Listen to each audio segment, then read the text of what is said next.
খাতনা আর ইফতার করে দান না তো, তাহলে নবীর দাঁত ভাঙলে হইন না কতক্ষণ। আমার ভাইরা, আজ থেকে ১৫০০ বছর আগে আল্লাহর নবী মক্কাতে দাওয়াত দিলেন। কলেমার দাওয়াত দিতে দিতে 1 বছর 2 বছর করতে করতে 11.5 বছর বয়স হয়ে গেল, নবুয়তের বয়স। কিন্তু মক্কাতে কাফের বেঈমান মুশরিক যারা রসুলের দাওয়াত সহ্য করলো না, হযরত বেলাল, ইয়াসির, খাব্বাব, সুমায়া সহ অনেক ইমানদার নরনারীকে তারা মারল, হত্যা করলো, জেল জুলুম দিল, তাদের পিঠের চামড়া উঠায় দিল। এত নির্যাতনের পরে রসুলের মন একটু ভারাক্রান্ত হয়ে গেল।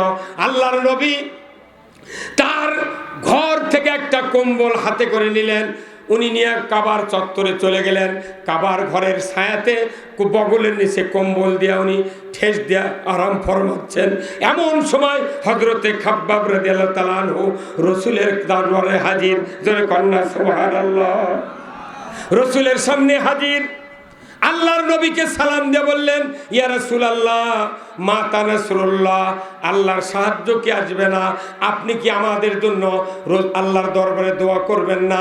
এইভাবে কি জুলুম, নির্যাতন, মামলা হামলা দিয়ে অত্যাচার করে আমাদের নিষ্পেষিত করে দিবে? আপনি কি সাহায্য জন্য আবেদন করবেন না, প্রার্থনা করবেন না? বলার সাথে সাথে নবীজি কম্বল থেকে সোজা হয়ে বসলেন। উনি বললেন, রে খাব্বাব, তুমি এত তাড়াহুড়ো করছো কেন? কি হয়েছে তোমার? এত অসুবিধা কি? বলে, হুজুর, আমরা তো মার খেয়ে শেষ হয়ে গেলাম, আমাদের কি এই মার বন্ধ হবে না? এই অত্যাচার কি বন্ধ হবে না? আল্লাহর নবীর সাথে সাথে খাব্বাবকে বললেন, রে খাব্বাব, তুমি শোনো, আমাদের পূর্বে যারা দিনের দাওয়াত দিতে এসেছিলেন এই জমিনে, তাদের কাউকে আগুনের কুণ্ডুতে ফেলে দেওয়া হয়েছিল, কাউকে করাত দিয়ে দ্বিখণ্ডিত করা হয়েছিল, কাউকে শুলে চলে হত্যা করা হয়েছিল, কাউকে লোহার চেরনে দিয়া হাড্ডির থেকে গোস্ত আলাদা করে দুনিয়ার থেকে শহীদ করে দেওয়া হয়েছিল। শোনরে খাব্বাব, এত অত্যাচার নির্যাতনের পরেও একজন দিনের দায়ীকে দিনের পর থেকে এক চুল পরিমাণ সরাতে তারা পারে না, সরাতে পারে নাই। তুমি এত তাড়াহুড়ো করছো কেন? হযরতে খাব্বাব মন খারাপ, ভারাক্রান্ত। এই রসুল ওই খাব্বাবের সান্ত্বনার জন্য বলে দিলেন, রে খাব্বাব, তুমি চিন্তা করো না, তুমি ভয় পেও না, সেদিন এত তাড়াতাড়ি নিকটে হাজির হয়ে যাবে।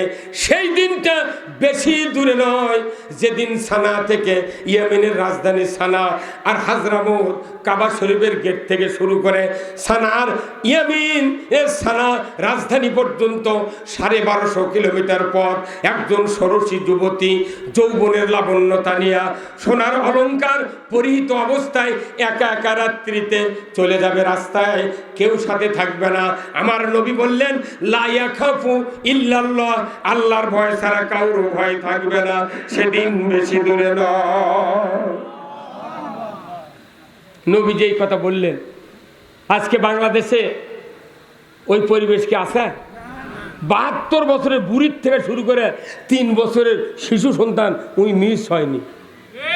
হ্যাঁ, বাংলাদেশে জানা হয় কি হয় না? বাংলাদেশে জানা করার সব মশলা বাজারত চালু আছে। আজ থেকে 50 বছর আগে সমাজে জানা হয়েছে, তারা ধরা পড়েছে মাঠের নামাজের আগে, বিয়ের আগে তওবা তিল্লা করে কয় জাতুত তিলা, হুজুর আল্লাহু আকবার। কতক্ষণ যাই যেটি গরিব ধনির বাড়ির মেয়ে মানুষ গরিবের কাম করছে, সেটি মেয়ে মানুষ একে গর্ভবতী হয়ে গেছে। ওই হওয়ার পর দেখা যায় যদি ওর বাড়ির গরিব মানুষের বেটা চাকরি থাকে, ওরা চাকরি ওর সাথে বিয়ে দিয়ে দেয়। তোর বেটাতে কাম করলো সেটা কি হলো? হ্যাঁ, কতক্ষণ হয় না? তখন ওষুধ ছিল না, কন্ডোম আছেন না, ফেমিকোন আছেন না, শুকিয়ে আছেন না, অবাস্টেট আছেন না। আর এখন এগুলো মাল সব বাজারত চালু আছে, জানা করলেও ধরা পড়ে না। জানা বন্ধ করার কথা কোরআনে আছে, লা তাকরাবাজ জানা, জানার ধারে কাছেও যাও না। আমার বক্তৃতা দিয়া জানা বন্ধ হবে না, বক্তৃতা দিয়া চুরি বন্ধ হবে না, বক্তৃতা দিয়া ওই জয়পুরহাটের রাজ্জাক মামার লটারিও বন্ধ হবে না। এই বগুড়াতে গত 2 বছর আগে কোটি কোটি টাকা লটারি করে জয়পুরহাটের রাজ্জাক হাতে নিয়ে চলে গেছে। কত ডিসিএসপি, কত মাদ্রাসার হুজুর, মসজিদের ইমাম বগুড়া শহরে বাস করে, একদিনও মিছিল করেনি। আল্লাহ কোরআনে বলছেন ইন্নামাল খামরু ওয়াল মাইসিরু ওয়াল আনসাবু ওয়াল আজলামু রিজসুম মিন আমালিশ শায়াতিন ফাসতানিবুহু লাআল্লাকুম তুফলিহুন।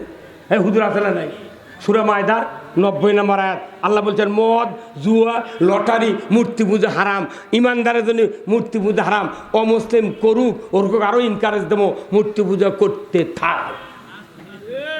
আজকে মুসলমানের ঘরত মূর্তি পূজা ঢুকাইতেছে, তুলে দিয়ে মূর্তি কুত্তে বানে ওই সুখেদের উপর টেবিলের উপর ইনকে করে গপ্প করে বসাতে হবে।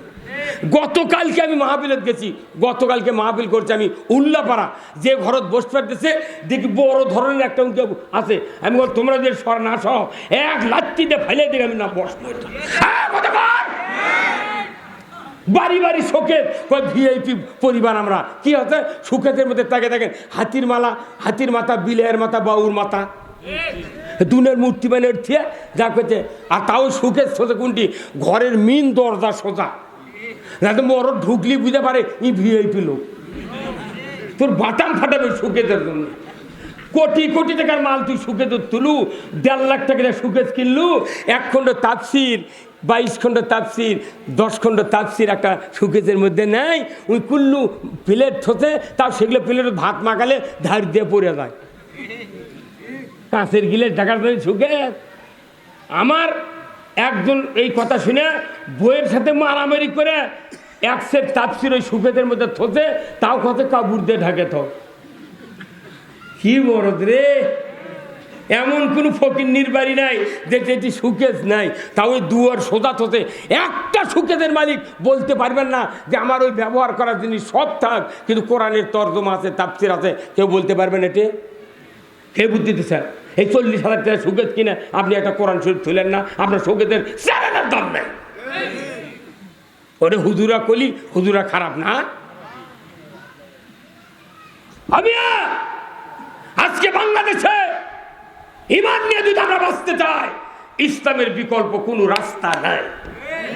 ইসলাম ছাড়া কোনো ইবাদত কবুল হবে না। তাহলে ইসলাম হলো জীবন ব্যবস্থা। আপনার সমাজে শান্তি কায়েমের জন্য ইসলামী জীবন ব্যবস্থার বিকল্প কোনো একটা জীবন আদর্শ পৃথিবীর জমিনে নাই। তাহলে আমরা ইসলামের কথা বলি দেখে আমরা কি অপরাধী? কথা কন। ওই গরুর বাছুর বড় বার করলো, ওই চিকিৎসা করে রুগী ভালো করলো, ওই জাহাজ জুত করলো, ওর বিরুদ্ধে মামলা নেই, কথা নেই, গপ্প নেই। আর আমাকে রোগ দেখলি মসজিদের ইমামতি যখন মোতাল্লিরা দেয় তখন ভাইবেলায় ইন্টারবেলায় দেখতে কোন দল করে কি। আচ্ছা কোন দল করা কি ফরজ না সুন্নত না মোবা? কয়জন? 2 জন কথা, এটি একজন ওটি একজন। 100% মানুষ বলা লাগবে দল করা ফরজ। যদি ফরজ না মনে করেন তাহলে কব্বরের মধ্যে যেদিন শুবেন তাই শোয়ার আগে, মরার আগে লিখে থুয়ে দেবেন ডিমির উপর, আমি মৃত্যুর পর আমার সন্তান থাক, ভগ্নিপতি থাক, জামাই থাক, বেটা থাক, কেউ যেন আমাকে কোনো দলত কব্বরে না রাখা হয়। যেহেতু দুনিয়ার দল করনি তাহলে তুমি নির্দলীয়ভাবে ওটি ঢোকা লাগবে। কলে বিসমিল্লাহ আলাম মিল্লাতে নির্দলীয় তত্ত্বাবধায়ক। তুমি সারা দেবন উল্টা পাল্টা দল করে কব্বরের মধ্যে মুন্সিক করতে হুজুর কপালত হাঁটু তার বকত হাত দেখুন তো বিসমিল্লাহ ওয়ালা মিল্লাতে রসুলিল্লাহ। হে আল্লাহ, এই মাইয়াতকে তুমি রসুলের দলে তোমার নামলে উঠে দিলাম। তো তুই সারা জীবন দল করলু অন্য মানুষের, আর নবীর দলে তুই শোয়ার কারণ পেটন বেশি হবি। এই যে আপনাকে শনিবার করে আদম দিকে হাট হয় না গুয়াহাটি, ও গুয়াহাটির গরু কেনে ওই ডহরপুরের ওটি থাকে একজন, সাতনি গ্রামের ওই দিক যায় না, ওটি থাকে একদল শেকার, আবার পশ্চিম দিক থাকে, ওই উত্তর দিক থাকে ওই বিলেজে চলে যাচ্ছে, পূব দিকে থাকে, চেক করে যে ভাই গরু বিক্রি না ফেরত। তোর গরু ওইখানে কিনিছে, আসলে কিনিছে সাতনি গ্রামের মানুষের। সাতনি গ্রাম কি ইউনিয়ন না? সাতিন গাঁও, ওই ইউনিয়নের মেম্বার রসিদ লেখা দিয়েছে, ওই কথা আমি ছাপাবো না, আমার রসিদটা দাও। ওই রসিদ লিখেছে, নিয়ে গরু নিয়ে চলে এসছে এই দিক। এখন শেখার ধরে করতে ভাই গরু কেনা না ফেরত, করতে ফেরত। তাহলে রসিদ দেখি, রসিদ যখন বার করে দিচ্ছে রসিদ লেখা আছে সাতিন গাঁও। তোর ক্ষেত্রে ভাই তুই কিন ফেরততে তোর বাড়ি এই দিক করছু, আর রসিদ যে সাতনি গায়ে, তখন কি ধরা পড়ে গেল না? ওই তখন 2 থাপ্পড় দিয়ে চৌখুঁটি দিয়ে দা, 22টা কিল দিয়ে 10টা ঘুষি দিয়ে লাখ গলে ফেলে দিবি। 4 গরুর সাপ জরিমানা দেওয়া লাগবে। কথা কর ওটা তো বার ছাবা দুনিয়াতে আল্লাহ রসুলের দল না করে যদি অন্য দল করে ওই ওই কব্বরের মধ্যে রবির দলের নামে ঢুকায় এগুলো বার ছাবা ঢুকলো কি ছাবা বার ছাবা মানে কাদের সাথে দোয়ার মিল থাকা লাগবে ওয়ালতাকুম মিনকুম উম্মাতুন ইয়াদউনা ইলাল খায়রি ওয়া ইয়া'মুরুনা বিল মারুফ ওয়া ইয়ানহাউনা আনিল মুনকার ওয়া উলাইকা হুমুল মুফলিহুন আল্লাহু আকবার। আমার আল্লাহ বলেছেন অবশ্যই একটা দল থাকবে ইয়াদউনা ইলাল খায়র হাত দেয়া মানুষকে ভালোর দিকে ডাকবে ওয়া ইয়া'মুরুনা বিল মারুফ ন্যায়ের আদেশ করবে ওয়া ইয়ানহাউনা আনিল মুনকার অন্যায়ের বারণ করবে। এই কাজগুলি যারা করবে আমার আল্লাহ ওয়ারেন্টি দিয়েছেন ওয়া উলাইকা হুমুল মুফলিহুন। এই লোকেরাই সফল কাম। আপনি আমি যদি সফল কাম হতে চাই আল্লাহর দরের বিকল্প রাস্তা নাই, আল্লাহর দল করতে হবে। এই যে আল্লাহ কোরআন নাজিল করেছেন, এই কোরআন কার কিতাব? এই কথাগুলো কার? এই কোরআনে কয়টা দল আছে কি দেখেন তাই জানে না। কোরআনে কয় দল? হ্যাঁ হুজুর কয় দল? মরে গেল রে আল্লাহ। এই কোরআনে আছে দুই দল, মানে জুম্মাতিগুলো কথা ইমামরা করছে না তো। এই কোরআনে আছে দুই দল, একটা হিজবুল্লাহ আর হিজবুল শয়তান। দল করলে বোঝে না, হিজবুল্লাহ করলে বোঝে। কি কি জ্ঞানী লোক আমরা। সিয়ার করলে বোঝে, কিন্তু কেদারা করলে ওই একটা বাসকল দিয়ে চলে যাবি কথা কথা কে। কিন্তু সিয়ারের ইংরেজি কেদার হচ্ছে আপনার বাংলা, আর সিয়ার হলো ইংরেজি। ওই ঠিকই সিয়ার করলে এক ডজন নিয়ে যাচ্ছে কথা কথা কে। তাহলে এই কোরআন হচ্ছে আল্লাহর দল দুটা, আল্লাহর দল একটা হিজবুল্লাহ, শয়তানের দল একটা হিজবুল শয়তান। তাহলে এই দল আছে কোরআনের দুটা। তাহলে এই কোরআনের কথাগুলো সব কার? তাহলে এই কোরআন বরং আল্লাহর দলের কিতাব। কোরআন হলো দলীয় কিতাব। ওই জন্যই কোরআনের কথা বললে যারা কোরআন সহ্য করে না, ইসলাম সহ্য করে না, তারা খালি কয় হ্যাঁ খালি কোরআন কলি হবি, কোরআন রাজনীতি আছে, তুমি একেবারে পারবে কি? আমার ভাইয়েরা, কোরআনুল কারিমে আল্লাহ বলছেন 4টি কাজ সরকার করবে। আল্লাযীনা ইম্মাক্কান্নাহুম ফিল আরদ আকামুস সালাতা ওয়া আতাউয যাকাতা ওয়া আমারু বিল মারুফ ওয়া নাহাউ আনিল মুনকার ওয়া লিল্লাহি আকিবাতুল উমুর। আমার আল্লাহ কোরআনে বলছেন 4টি বিধান সরকার চালু করবে, নামাজ কায়েম করবে। আজকে বক্তৃতা দেওয়ার কারণে সমাজে নামাজ কায়েম হয় না, সরকার নামাজ কায়েম করতে হবে। যদি বলুন ঠিক কিনা? এইবার 110 টাকা করে ফেতরা আমাদের নন্দীগ্রাম থানায় দিয়েছি। 110 টাকা ফেতরা। কেউ যদি 1 ওয়াক্ত নামাজ কাদা করে জরিমানা দিতে হবে তাকে 110 টাকা। যদি বলুন ঠিক কিনা? 5 ওয়াক্ত যদি কাদা করে 500, আর বেতের 100, 600, আর 6 10 60, 660 টাকা ডেলি জরিমানা দিতে হবে এই বেনামাজিকে। আর সরকার আইন করবে 1 ওয়াক্ত নামাজ কাদা করলে ফেতরা পরিমাণ জরিমানা 6 ওয়াক্তের দিতে হবে। আর 1 ওয়াক্তের জন্য 2.5 ঘন্টায় সন্তান বেশি হোক। আর বাংলাদেশে ইহুদির আইন মানে সিজার করে একবার যদি খালি বেটা হয় ওই ভোগ তালাক দেয়, ওই সোল মানুষ করে যে 1টি হলে ভালো হয়, 2টি হলে আর নয়। একটা বেটা একটা বেটি সুখী সংসার। যার বাড়িতে 1 বেটা 1 বেটি পেটন না খায় মরবে না। যার বাড়িতে 1 বেটা 1 বেটি, বেটিক বিয়ে দিয়েছে দিনাজপুর, বেটাক বিয়ে দিয়েছে রংপুর, স্ট্রোক করে বাপে মরে গেছে, মা ওকে এখন বিটি করছে মা আমার বাসাতে আসেন। বাপ বেটা করছে মা আমি সৈয়দপুর চাকরি করি, এটি আসেন তো কে হাট বাজার করে দিবি। মাও চলে গেছে বাড়ি থুয়ে, মাটির ঘর 6 মাসের মধ্যে ফাটিয়ে পড়ে দা। ওটি করির গাছের বিচিত গাছ উঠিছে, সেই গাছ বড় হচ্ছে, 10 বছরের মধ্যে ঘুঘু ডাকিচ্ছে ঘুঘু ঘু। আর আমরা 8টা সন্তান আমার বাপের, আমাকে আবার সন্তান আল্লাহ দিচ্ছে 1 বেটা 1 বেটি। মানে কি এটা বংশ লিপাত করার জিনিস। কে বুদ্ধি দিতেছে মায়াবরি খেলেন? হ্যাঁ কত যুবক আছে আমাকে দোয়ালায় পানি পড়ালি চায়। আমি খবরটা আমি পানি পড়াও দিই না, তাবিজও দিই না। তুমি যে বিয়ে করেছো কয় মাস হলে? কইতে কয় মাস? 6.5 বছর হলে বিয়ে করতে হুজুর চল নাই। তে তুই কি পদ্ধতি খাচ্ছু? করছে না বড়ি টরি খাচ্ছু। তে তুই 6 আবাদ মিস দিছু। একটা জমিতে 1 বছর আবাদ না করলে ট্রাক লাগে রে হাল বতে। আর তুই পয়মাল করতু গে, তোর দোয়া দিয়ে ষোলো বেড়া পাগলি, তুই কেচক বড়ি খেলেলু, এরই আগে কথা কর।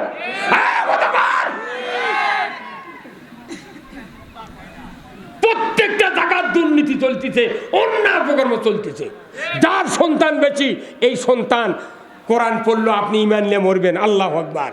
আপনার একটা সন্তান যদি জানাজা করার মতো তৈরি করতে পারেন, একটা সন্তান, রসুল বলছেন অন্য মানুষের সন্তান জানাজা করলে যে মোহব্বত, যে ভালোবাসা না হবে, আপনার সন্তান জানাজা করলে তার সে কোটি কোটি গুণ ভালোবাসা পয়দা হবে। ধরে বলুন ঠিক কিনা? আমার নবী যে বলেছেন, নিজের সন্তান যখন বাবা মার জানাজার মুসল্লায় দাঁড়াবে, আল্লাহু আকবার বলে তাকবীরে তাহরিমা বেঁধে জানা সানা করবে।